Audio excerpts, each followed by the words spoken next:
Welcome back to the People of Fishing podcast. It's been on a little bit of hiatus, but I think we're going to go ahead and bring it back out. I've got some cool guests tonight to kick it back off. We're fresh home from the Open at Eufaula on Oklahoma.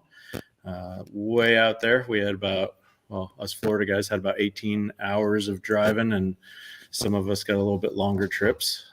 Tonight, I'm going to introduce you to a few of the anglers that were out there, and here they are. It is Parker Mott was not with us, but he is Dr. Parker Mott here in Claremont, Florida, or no, Winter Garden. Winter Garden. And then Tyler Williams, who just got a 4th place at the Bassmaster Open on Eufaula. Former Elite Series, current Bassmaster EQ angler Harvey Horn, and the Joshua Hubbard from Illinois, and now lives in Florida. All right, thanks guys for coming on, and I appreciate it. So getting started, I just wanted to, say, how was, I guess I'll start with Harvey. How was your tournament, Harvey? Horrific. I had spent too much of my time fishing history, and it cost me quite dearly. Although my co-angler on day one had a limit, went through, 7 or 8 keepers, I refused to downsize and try to catch just keepers. I was trying to catch those bigger fish. And, that's just the name of the game sometimes, is we get stuck doing what we know works, and it doesn't. Right. Yeah. I think I'm going to find that towards the end of the year on the Harris chain, because I've fished the Harris chain probably 10 or 20 times a year for a long time. So it's going to be a mess going in. And then, so we had Josh also, who was doing some things, a little different, ran into some mechanical issues on day 2 that kind of set him back on what he was looking to do. Josh, what would you say leading up to the tournament? What do you think your expectations were versus realities? Oh, Josh, you there? Let's see.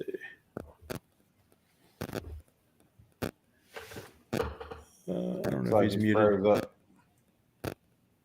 Hey, Josh, can you hear us? There he is.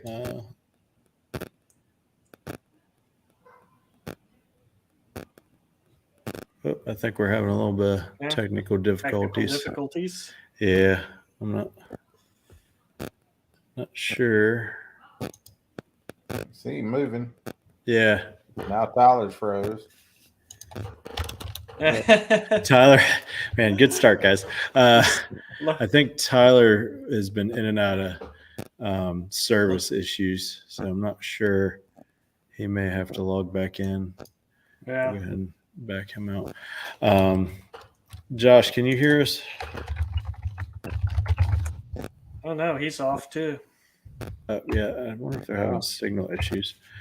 Maybe pull him out too. Maybe the cell phones. I think they were on. Oh, no, he's still there. Still got him moving down there. Moving around. He's sending a text message, an email or something. Important businessman, Businessman. All right. All right, Harvey. It's time for we have to carry the show now, man. Yeah. Work things could happen. Let's see if Tyler gets back in here. I wonder if Josh is restarting. Okay. Well, great start. Anyways, fix the bugs, get them out early. Yeah, let's go ahead and get them out early.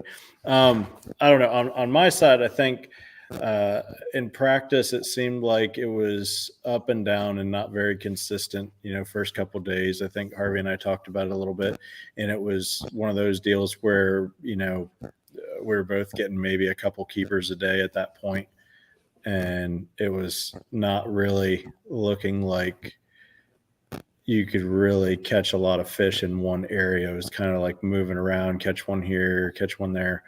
And then the magic started happening, I'd say probably Monday. and it got a little bit better. You know, did we hear Josh now? Yeah, I can hear you. All right. All right, there we go. I think he might have a little bit of service interruption over there. He's kind of laggy. But yeah, we might have to.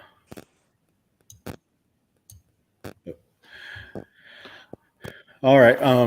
Yeah, no, I think coming into to Wednesday, it turned into one of those deals where it was like, I think that we had a lot dialed in come Wednesday, but there was moving water on Tuesday and Wednesday, and I think the difference was, for the tournament for me was the moving water turned off.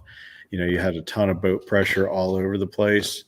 And it was just one of those deals where I don't know that I planned for dropping water and the boat pressure that would be there. I knew there was going to be a lot of people on that first bank. I didn't know that there was going to be, 80 to 100 boats on that first bank. I expected maybe 20 or 30, but realistically, there was a lot of boats there. That's the story on that place. It fishes.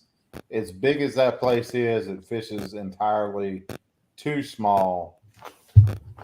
And nobody that I knew that, that made a long run did anything. They might have had a limit on day one, but they weren't able to put together a limit on day two. And nobody really had any big weights that made a long run that I know of. Right. The guys that seem to have done the best stayed literally on that one bank pretty much all day, or maybe moved across the lake to a few other spots. But it's a great fishery. I mean, just to see the weights that we had on day one was really surprising, knowing that there was 200 plus boats out there for 5 straight days before the tournament started. It's kind of surprised me on day two. I had a feeling that the guys that were in the top were gonna really do better, and the guys that weren't were gonna do worse. And it kind of played out that way for a lot, and maybe not all, but for a lot of them. Right. Joshua, I was asking you before, are you good now on yeah, it looks a lot better. So what would you say your practice expectations versus reality of the tournament? How did that contrast for you? Well, at first I started, I knew I had to find stuff out deeper for me. It's what I wanted to do, so I can kind of stay away from the shallow bite. Because I knew, like you said, the mid area was going to get beat a lot. So for me, that's what I wanted to do, kind of find something that's a little bit isolated, offshore a little bit. But it was a lot of little fish. That's what confused me a lot. I couldn't find a bigger bite. The best bite I got was really around docks too. The poles around the docks. That was my best bite. And some isolated standing timber too. I caught a couple good ones out there. So unfortunately I had the motor problems on day two, so that kind of sucked. But other than that, I mean, expectations, I knew it was going to get beat up a lot for sure. So right. I mean, I didn't expect all those boats to be by the launch either. That was kind of crazy. Yeah. So, and I did try to run the last day of practice. I did try to run, farther south, but it was just little fish. I couldn't get anything going down there. So, but yeah, my best bites definitely came around the docks for me. So Tyler got a Tyler Williams from Maine, also 44 tackle pro. He happened to find his way into the top 10, his first top 10 in an open. And also he out on the first day, he outfished everybody on that bank in the first hour because anybody I went past on the bank went by me that knew I knew Tyler went, can you believe it? Tyler's got 14 pounds in like an hour. And so it was pretty quickly circled around the 50 plus boats that were sitting on that bank that that Tyler had him already. And it was pretty intimidating right off the bat that he was in the midst of about 10 other boats when he did it. But Tyler, how do you think well, I was just asking these guys, how do you think your expectations in practice met with the reality of the tournament day? My practice, like, I knew I could catch fish, and I had different bites going on in a lot of different areas. And I was like, through the first day, I would try fishing by the ramp because they kind of raw and the right kind of stuff going on there with old stumps that people were missing. It just happened to work out that I caught 14 quick, so then I was like, okay, I think we're ready for this tournament. And then I decided to kind of stay there, and like I branched a little bit, but I never really went more than like away from it.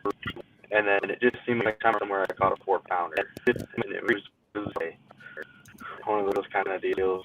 Fun fish, but I didn't know what size they would be.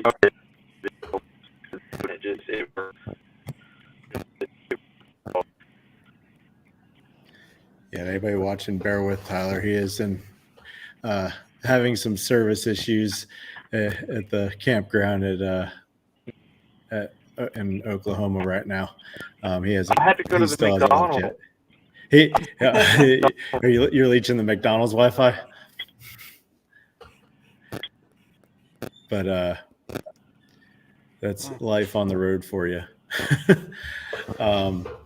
So Parker, as somebody who was a friend of us, and and someone who's traveled before with us and all that stuff, how would you say it looked from an outsider perspective leading into this tournament versus what you saw? I mean, I'm sure you heard expectations going in from different articles and things like that and whatnot, even though you weren't there, but you still, I know I do research while I'm looking at that stuff just out of personal interest. What would you say you observed? Yeah, no, from my point of view, it was a bit of a mixed bag. I've heard from people who had one of the best practices they'd ever had, and other people who were really struggling in practice, who were really pretty concerned that they might not even catch a limit.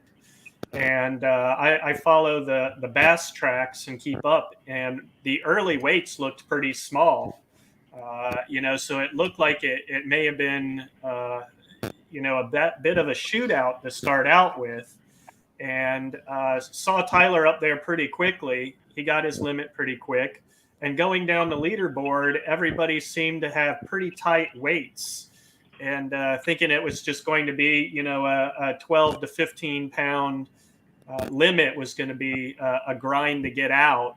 And of course, from our point of view, we don't see where you guys are fishing. We look at the pictures, and some of the pictures did look like boats were pretty close to each other, but we didn't know that you guys were fishing that closely near the ramp.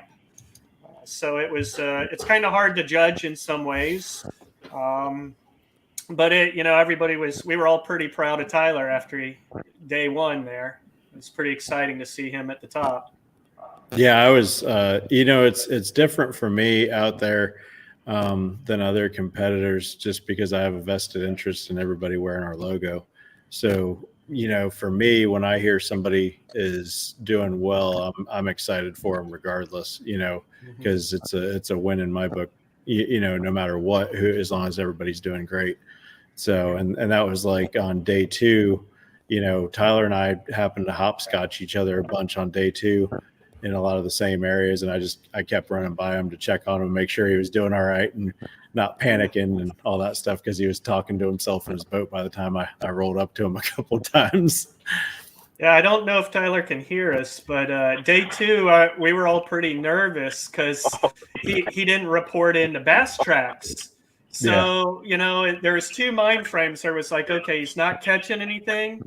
Or the other side is this is all strategy and he's not reporting anything on bass tracks to keep people guessing. So it wasn't until the very end that we got a chance to see what he had.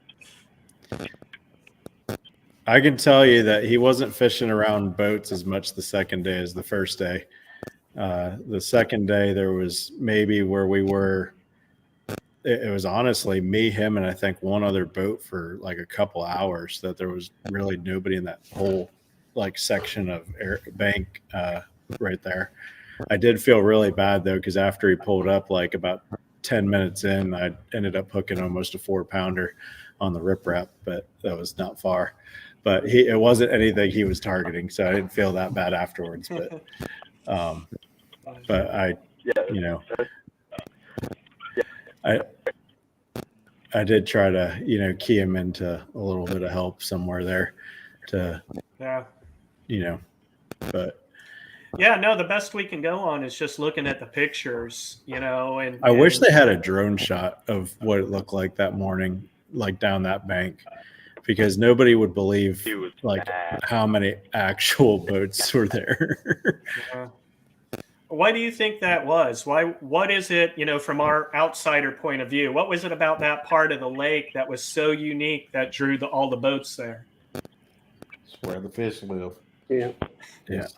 That's the main area that they have tournaments out of, and you know, a lot of those fish get released. They go right down that bank because generally you've got a western or a northwestern wind, so that bank gets pounded with wind a lot. Those fish feed there. They end up living there. It's just a unique place that there's thousands of retreads, but there's also resident fish that just live on that bank. Because they've got everything there they need. They've got the rocks for cover and structure. You've got drop offs to where they can get in deeper water. It's just a unique place on the lake that there's a lot of fish that just live there, and that's why we wind up with so many boats on that bank at any given time. I've seen it in almost every tournament I fished on that lake now, and it's always the same scenario. The guys that do well on day one and usually day two, that's where they're fishing. Yeah, the thing I noticed in practice, what made me start there was I knew that was going to get crowded, but at the same time, you know, I ran all over the lake in different ends, and it was the only spot that I could literally catch keepers. Everywhere else, I never felt like I could call my shot and get 5 keepers in one stretch of bank. It was, you'd go through 5 or 10 small ones, and then you get 1 keeper out of, you know, 30, 40 minutes fishing a bank. And during the tournament, it went from, you know, potentially 10 shorts and a keeper to 10 catfish and a short for me. So it was quite a bit different. I only caught 1 catfish and 1 drum all of practice, and then during the tournament, it was the opposite. You know, I could barely catch a bass during the tournament. Tyler, why did you plan to start? What made you start in that exact area that you started? Because everybody else was fishing the bank, but you were targeting a little bit of a rock pile that was off the bank there.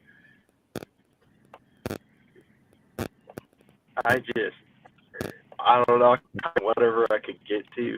I tried to figure what was like the most high percentage, and I think the bigger fish was the drop.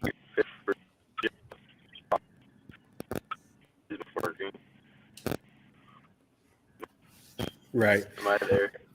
Yeah. It was cutting out a little bit towards the end, but okay. At a McDonald's right now, trying to steal their Wi-Fi. With that, only again. Try going in the McDonald's, guys. Yeah, order a 1/4 pounder while you're there. Say, oh, don't mind me. Yeah, fillet of fish. Oh yeah, there you go. Hey, you're not fillet of fish is for like making yourself feel bad, isn't it? I thought that was on the days that like you lose like 10 fish. Days. Yep. How did I have a question, Chris? You mentioned the running water earlier. How do you feel like and any of you can answer this, but how do you feel like the running water changed your strategy from practice into the tournament and then kind of developing through the tournament? I think for me, I was hoping in practice, I knew it wasn't going to last forever, because anytime I've ever fished anywhere that has running water, I always plan on getting it shut off, because it just always seems to happen that way. But the stuff that I was fishing, I never really thought was going to be affected by current.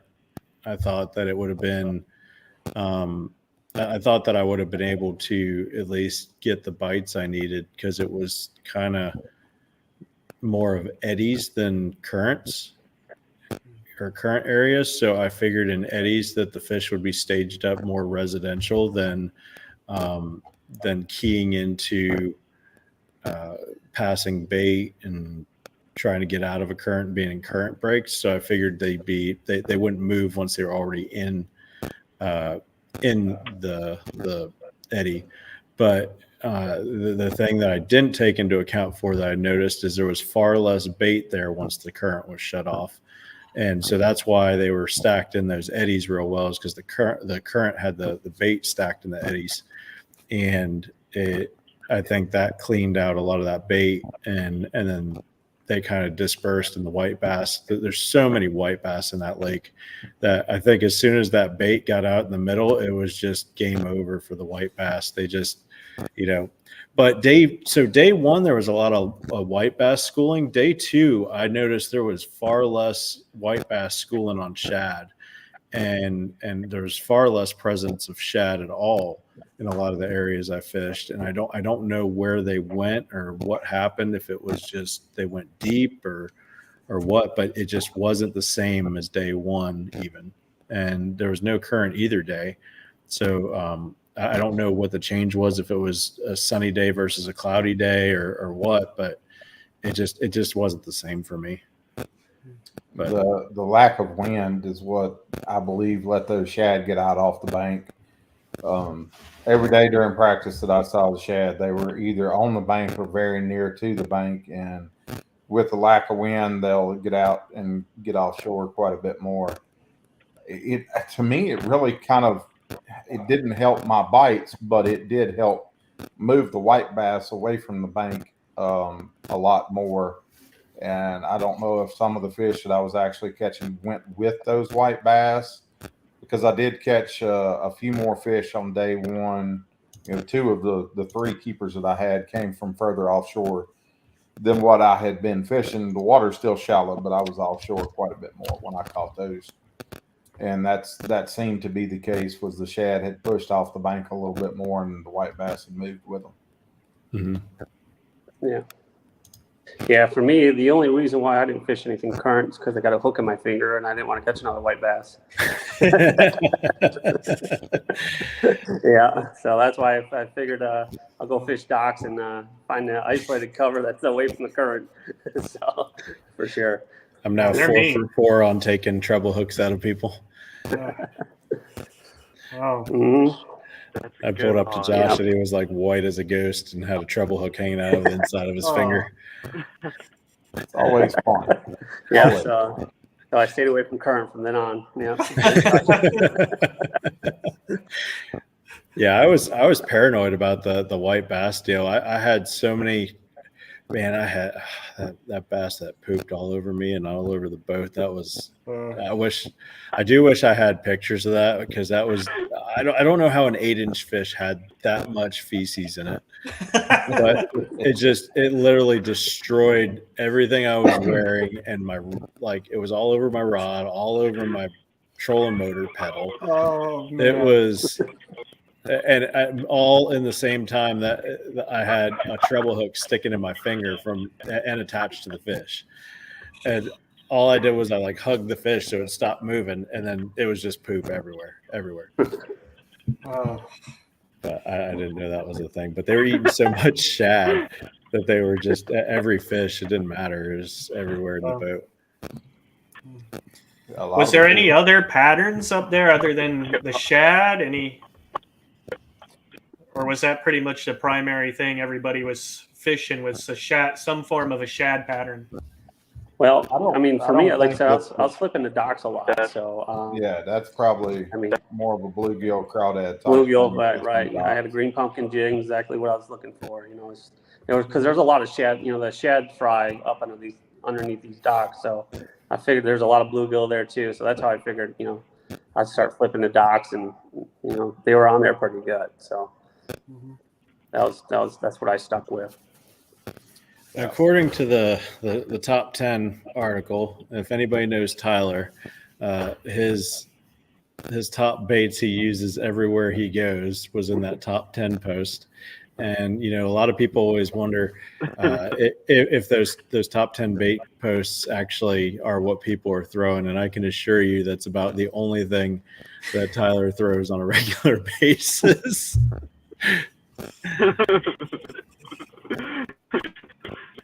I didn't lie. What made you stick to your guns on the baits other than comforts? What did you see in the lake that made it make sense? When I got my first bait jig on the first boulder I flipped to at my co-angler the first day, if they bite like this, it's about to go down. They bite at home. The best boulders I could find were the one shot them. And if I've sat behind Tommy Williams 4 in a row of one boulder and 2 of them were and Jake was on the other side of Tommy Williams doing the same thing on the offshore boulders. Wow. How happy was Tommy? I think we almost fire.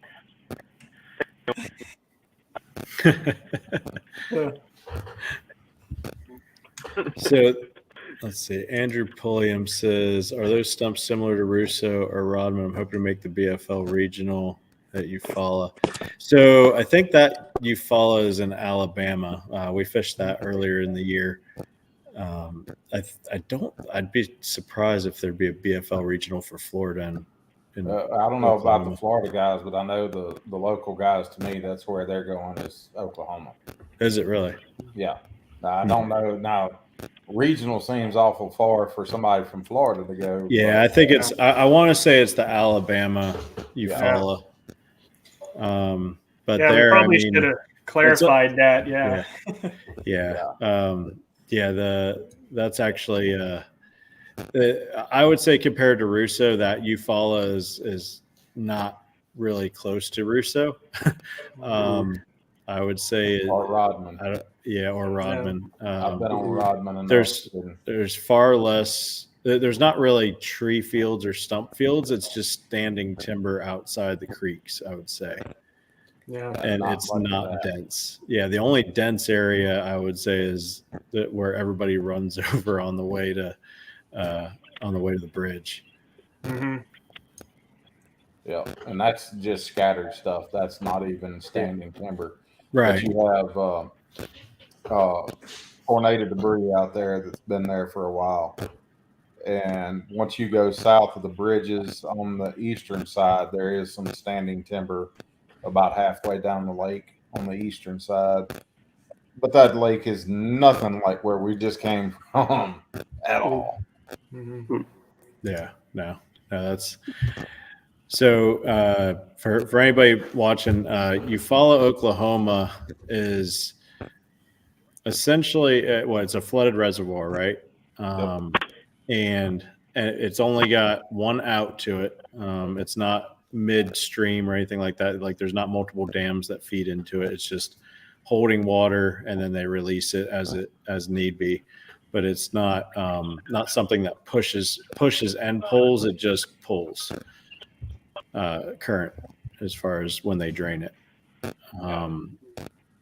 So there's no fill to it really, other than general runoff, from what I know. But the way I could describe it is it's primarily rock, clay, and sand lake. There's no grass to be found hardly, although Josh said he found some submerged grass somewhere that he was playing around with some small fish in. Was that down near the dam? No, that was south. It was south, but towards that I forgot what marina it is. past the no wake zones. Yeah. On the left there, you yes, go underneath. and the South Canadian. Yep. You go south underneath. You go underneath the bridge, and it's south on the western banks. You go back up in a couple of canals. They had some grass in there, but it was shallow, so it wasn't really holding any big fish in there. So Right. just need to come up another foot. It would have been good. Yeah, that whole place, even though it was at full pool, it looked like if it had like 1.5 feet, 2 foot of water, it would have been a whole different deal. You can be. Oh, yeah. I fished at 6 foot high and I fished glad at I 6 did. foot low. And I'd much rather it be 6 foot high than 6 foot low. Yeah, it would have 6 fished a foot lot low, it bigger gets too. dangerous. I can't imagine it in a foot low from where we were at. There was stuff I saw, I know for sure would have been like an inch below the water instead of 2 feet below the water. Oh yeah. But My co-angler on day one was like, dude, I cannot believe you just ran through there. I was like, why not? I idled it in practice. Yeah, but there's trees everywhere. Yeah, I know there's trees everywhere. I've been here. I know what it looks like, but I also know where I can run and where I can't run. yeah, we all came out unscathed with our lower units alive. That's for sure. Luckily. Josh Oh, was playing. no. wait, Not Tyler. what happened, Tyler? Nope. I smacked a stump in front of Jason Chris. Smacked a stump. I was trying to back place, and I stalled my motor and folded the ear off. Oh no! Oh, man. He looked at me and shook his head. I did that and broke my throttle spring. Was that on the second day? Yeah. Gotcha. Stephanie Hemphill Pellerin says hello. Oh, Tyler's waving.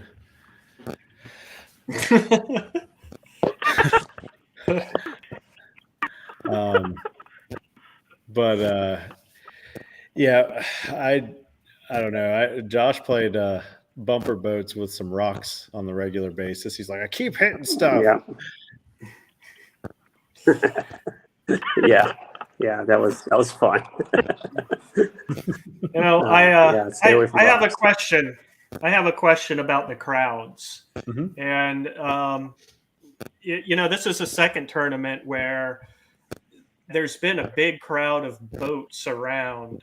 We had just finished up Wheeler, where the majority of the leaders all fished within 50-yard stretch, and we were all boat to boat, on points, on humps, on ledges.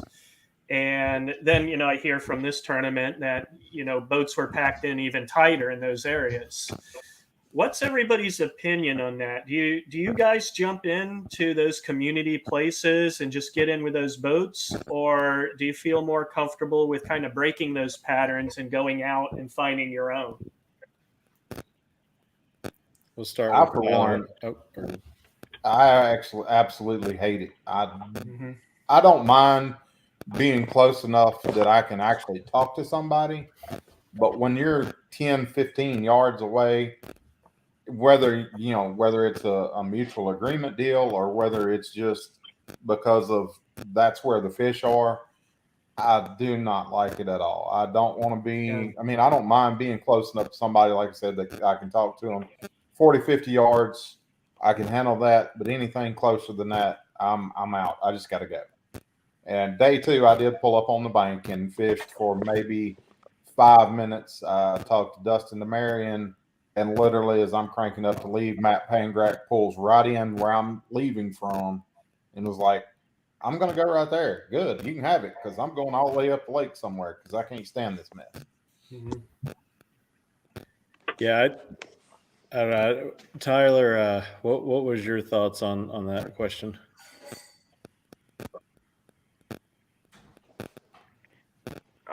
I don't know. I've kind of gotten used to the crowds. Like, there's almost a set way you're guaranteed if you can just deal with the people. Like, Wheeler of it, and I caught 14 a day. I've done it on Erie. I almost won on Erie with it. I did it this time, and I did really well. I hate doing it, but it almost works out for me.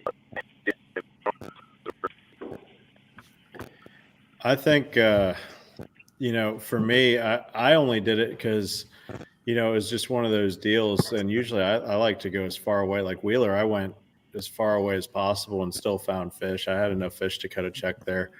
I just didn't put them in the boat, and I fished comfortable pretty much all day, seeing one or two boats even down near me all day on Wheeler. But when it came to this place, I had literally scoured around the whole lake, and the odds that I've seen from every tournament is everybody there's at least 4 people out of the top 10 in every tournament we fished for the last 2 years that have made the top 10 right within a quarter mile of the ramp.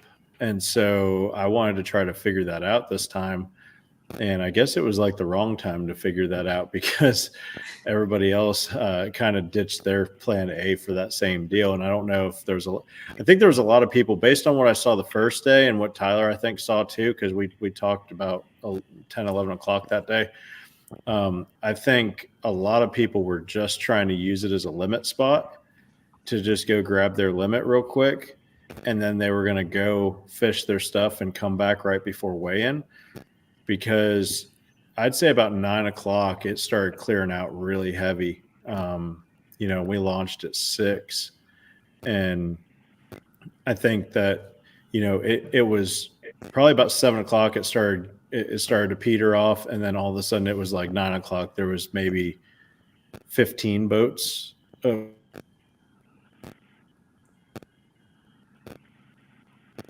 the host. Oh. It's his turn to take a. Josh, It did you seems ever like get I'm on the that boat bank to leave like too, everybody else? even though let bear say.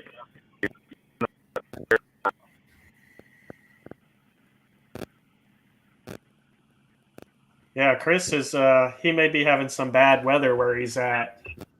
Yeah, it looks like it. Yeah, maybe his tower keeps shutting off. We're still live, so something must be running at his place. But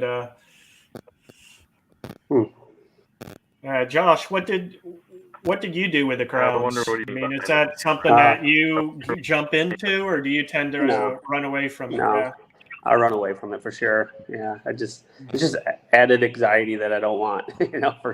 So I always try to get away and try to find something a little bit different.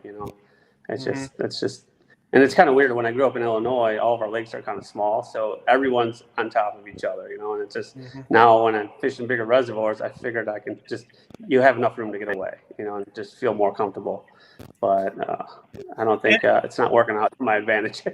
It's tough. I mean, I struggle with that as well because there's obviously fish in those areas.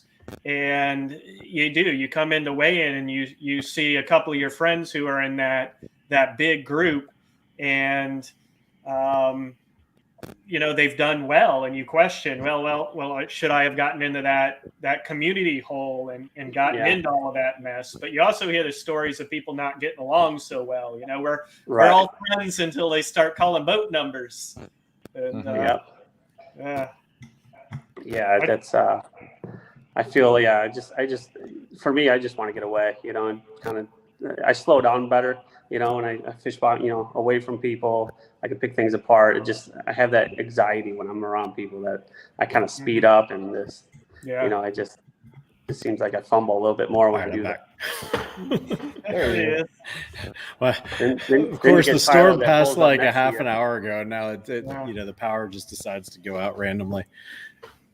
I can kind of relate to that anxiety. You get into those boats and people do get kind of nasty and territorial, and I do like to spread out.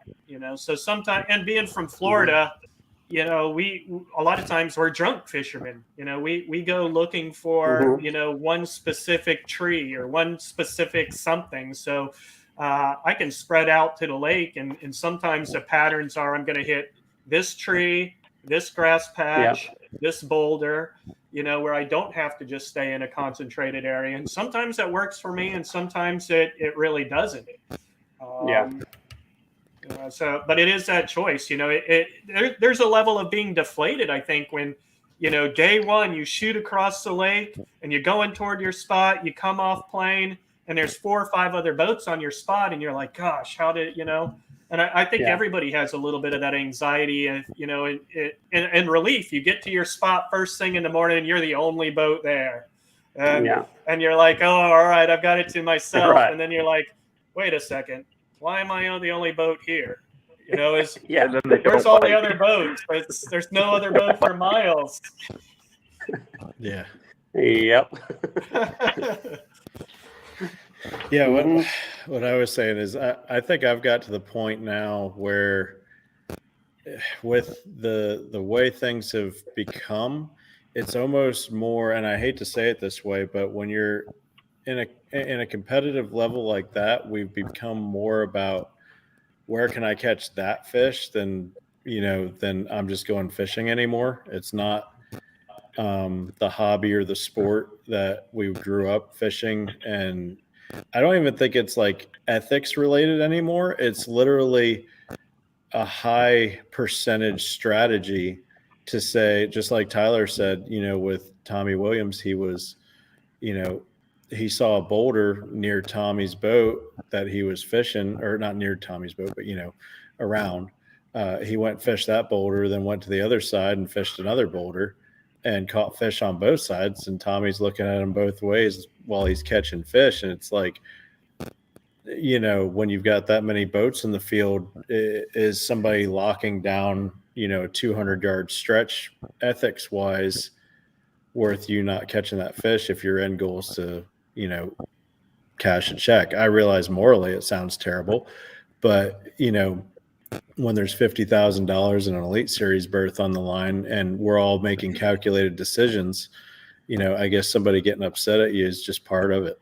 If you have to learn how to deal with talking it out, I guess, and feeling people out and figuring out who's passionate about what they're doing and who's not, and also who's passionate about what they're fishing. Did they know that boulder was there? That's the other thing. And if you wait an hour to come back to that, who's to say somebody else won't be on it that did know it was there? So, I feel like that's a conversation you have to have with people regardless, and not really give up the juice to them, but just say, hey, I really want to fish this one spot. I'm not going to go cross your cast, but I really want to fish 50 yards from you in the opposite direction because I know that I really got to catch that fish that I know is there. Yeah, no, and it's kind of, how do you start those conversations sometimes? You just got to pull in first and see where it goes, I guess. and I think you just have to be about as friendly as you can, and it's nothing personal. You're just trying to catch a fish. I do it. Yeah. Luckily, the next one we won't have to worry about that so much. There will be a lot of people fishing the same shoals, but they'll be spread out enough that I don't think you're going to have a huge crowd on any one given stretch of water. Except for the mouth of the off limits at the lake. There will be people making that run all the way down and fishing just inside the line. I've got waypoints up there already. But there's so many big fish in that fishery that it doesn't really matter where you go. You're going to have the potential to catch the 23 to 25 pound bags that it's going to take to win that event. I think the hard part with that place is, like, now that the lake is out of play, that's the lake was the river. I think somebody can catch that 23 plus in the river. I just think they gotta, you gotta go catch a fish, weed through 4 or 5 fish, maybe get your 5 pounder plus, and then you've got to go another 3 miles down the river or more to possibly find another one, or you've got to jump patches of fish. Whereas in the lake, it was one of those deals where you can wind up on a school of 20 plus 5 pounders. You can do that in the river too. Yeah. And I think, for those who are watching, you guys are talking about the St. Lawrence River. Right. So yeah, I mean, and the whole deal with the river, I think you're going to see more people turn right this year than ever before. Just because there's going to be so many people scattered from takeoff to the lake that you're going to see a few boats go to the right, and you're going to see a few of those guys smash them. Because there's big ones, like I said, all over from one end to the other, 98 miles of water, and somebody's going to catch them, on all different places in that river. Well, at least Tyler and I are seasoned on the 90-mile runs now. Yeah. Oh, yeah. Yeah. This time it'll be a little softer ride for me. The longest run that I've made My so eyes far won't was hurt afterwards. 127. So where was that, Harvey? the Winyah Bay event in 2019, I ran 127 miles one way to the East Cooper River. Day one, I caught one fish that weighed 115. Day two, I think I caught 1510, which was the third or fourth largest bag of the tournament, and finished one place out of the cut. I think I finished 36th and the cut was 35th. What made you go back there after day one? I knew what was there, and I had a brain fart. Day one, never picked up a spinnerbait. Yeah. Day two, I picked up a spinnerbait, and then I probably started fishing around 9:45, and at 11 o'clock, I was filling my live wells full of water to leave and run back. Now, at Winyah, was that? Did you have to run through salt water on that one? Yeah. So you had to go out into the Atlantic and come back in? No, we didn't have to go into the Atlantic. The intercoastal takes you all the way down to the mouth of what bay is that? Charleston Bay or Charleston Harbor. And that's the main place you have to cross saltwater is the mouth of Charleston Harbor. But even there, you're only looking at about a 2.5, 3 mile run from the intercoastal to the mouth of the river, Right. Where it actually turns into a river. It was definitely an interesting run. On day one, it was slick, calm, no problems. Day two, we had a southeast wind blowing about 15 coming off the ocean. And when we came back, I ran out of gas. Bill Owen picked me up, and we came back in 8 and 10 foot waves into the mouth of Winyah Bay. Pretty interesting. I was glad I wasn't driving that day. In an aluminum boat. Oh, yeah. Yeah. I actually fell asleep 3 different times on the ride back. Jake Latondras was the camera guy that Bill had that day, and I was literally leaned up on Jake asleep about half the way back. But so leading into the next tournament, Tyler, do you feel like you have some momentum now that we're heading north, coming off of a 4th place? Maybe. It's still so different, though. The St. Lawrence, nothing like I fished at home, so it's like everybody should crush them. But I used to figure out everything everyone else has to figure out. This is more like at home than anything else. Right. So out of what's left on the schedule, what do you think's your favorite place that we've got left? What do you think you'll do the best at? Ozarks. Yeah. The Ozarks. Yeah, that's a good lake. Josh, what's your pick for the last lake of the year or last place of the year for you? What was that? Breaking up a little bit. What's your favorite place that's left on our schedule? Favorite place is going to be definitely St. Lawrence. St. Lawrence. Oh yeah, for sure. Definitely. chasing some brownfish. Yeah, that's what I grew up doing on the south side of Chicago. So that's what I'm excited for. Harvey? Man, that's probably the toughest question you're going to ask. I fished Lake of the Ozarks enough to know it pretty well. The St. Lawrence, that's the only place I've weighed in 20 plus in the Elite Series. And I kind of have a feeling I know where they're going to be when we get there. Watts Bar, I've been on Watts Bar a few days, and it's one of those that any given time you're going to hook a 4-pounder.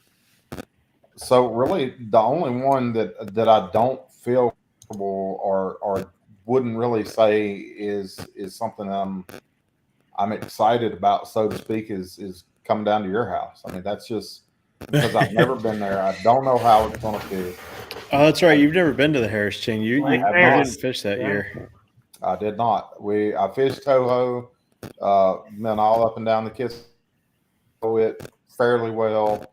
St. John's River, I've been on it enough to know it a little bit, but that's the only one that I don't feel comfortable with right now is coming down there. And hopefully I'll be able to go down there and fish the way I want to and catch them. But it's Florida. Who knows what can happen?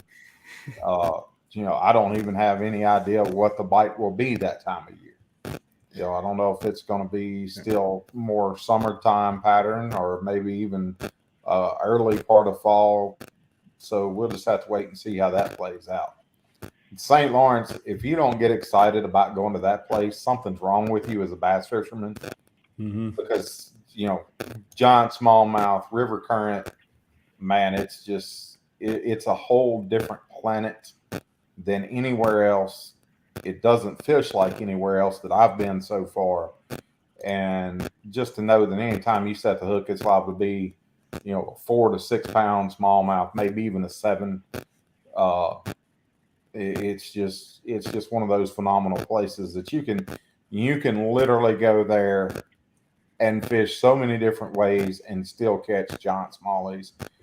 The largemouth could play a role this time, depending on water level. Tyler, last time you were at the St. Lawrence, Tyler, I think you caught a bunch of largemouth, didn't you? Yeah, 21, the first largemouth. Yeah. I like them. They're easy to shoot.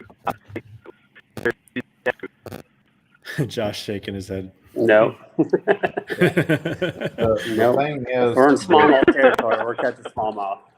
I really and truly think if you go up there this year, the time we're going, you catch 21 pounds, you're probably going to be setting somewhere in the mid 20s.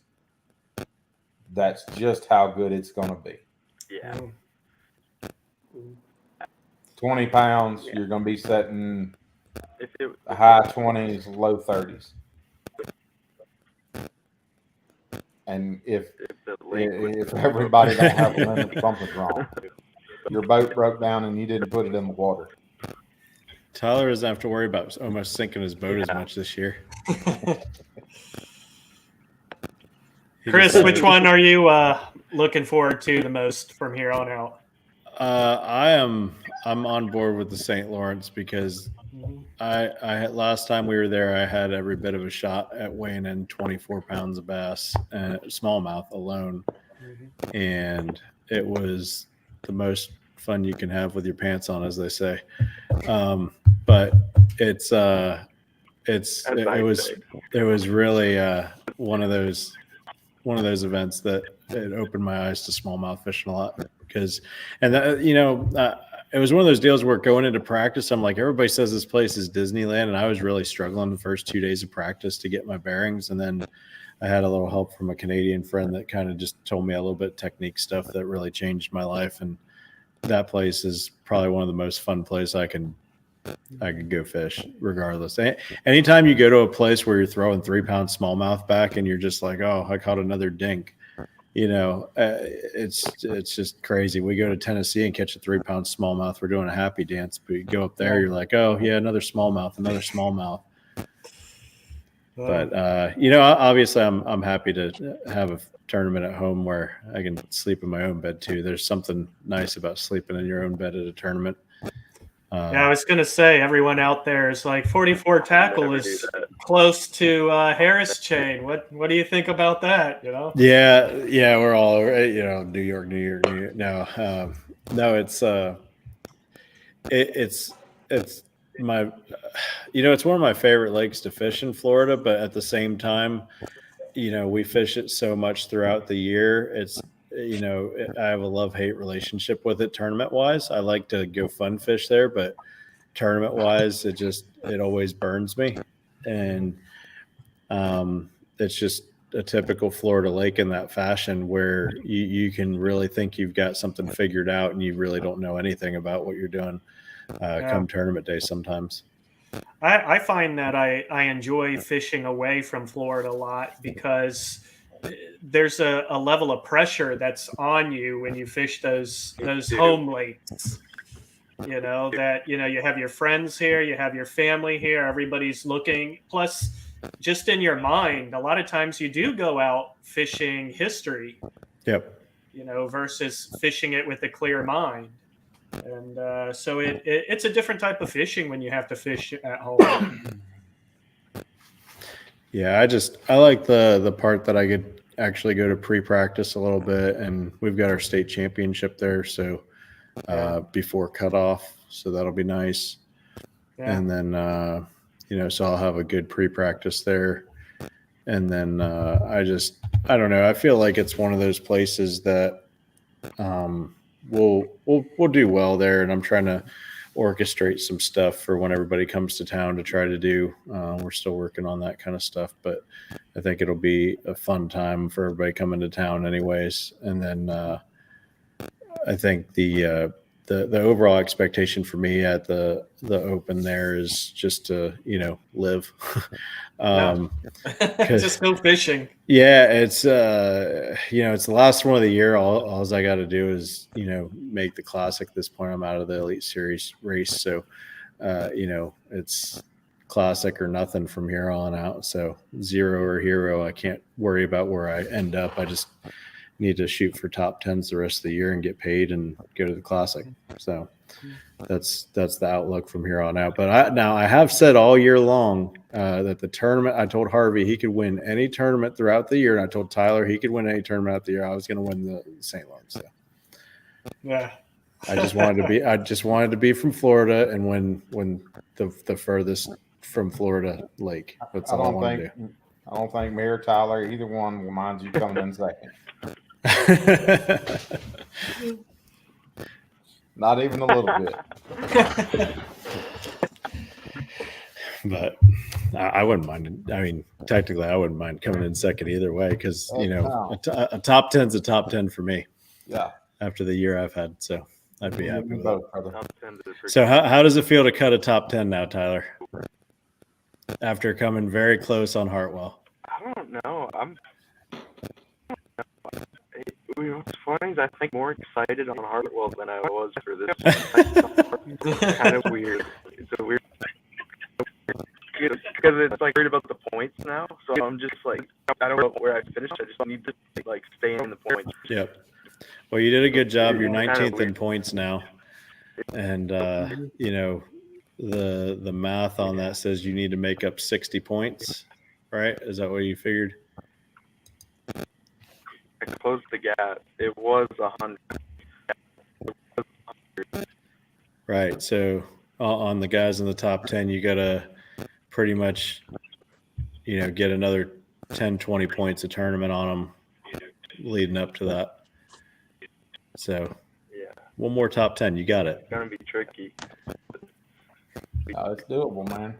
Yeah, no, you're definitely in striking distance, and a couple guys that have won several large tournaments that I've talked to over the years have said that they would rather not ever lead a tournament, but to be within striking distance the whole time and take it on the last day rather than have the pressure of leading on the first day like you did at this one. That was interesting. But That was a train wreck till about 3 o'clock. So have you found all the new friends that you never knew you had after a top 10 at this tournament? You're talking to JT about that. I'm like, I have lots of now. People I don't even know are messaging me. So. So now you're going to have people coming up to you saying that they follow you on TikTok. I had to sign an autograph for a guy at the Ozarks in a kayak and forgot that there was 2 L's in Williams.